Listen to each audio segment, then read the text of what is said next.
आपली भावना तशी होत नाही महाराज. आणि महाराज म्हणतात सुखी येतो घर काय कलियुगा माझे करावे कीर्तन तेने नारायण देईल भेटे. महाराजांचे शब्द आहेत. तुम्हाला मनोर कोरायचे घ्यायचे न घ्या, आम्ही आपलं सांगतो. आम्ही काही जगाचे गुरु आहेत आणि आम्ही तुम्ही आम्हाला किती आमसारखे 100 महाराज गोळा करून खिशात घातले तर फुटाने खाऊन मोकळे झाले तुम्ही.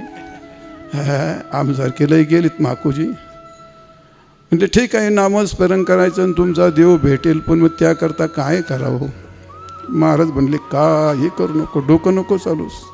न लगे लौकिक सांडावा आणि न लगे व्यवहार सांडावा. लौकिक सांडू नको. व्याही भाई जावई बायको मेवणी सर्व जशाला तसं ठेव लौकिक. काही पांचटपणा करू नको त्यातला. आणि न लगे सांडावा व्यवहार.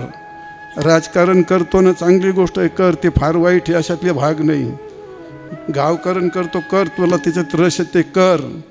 शेती करतो कर, उदरनिर्वाहाचं साधन आहे. नोकरी करतो ते कर, व्यापार करतो ते. पण चोऱ्या नको करू एवढंच फक्त त्यात सांगायचं आहे. नाही तर चोऱ्या करतो तर कर असं नाही सांगायचं. शेती कर व्यापार कर, काय जे करायचं न लौकिक न सांडावे आणि व्यवहार पण न सांडावे. शुद्ध व्यवहार केला तो पारमार्थ होतो माणसाचा. ते जो कर्म असतो तोच धर्म असतो. जो कर्म असतो तेच यज्ञ.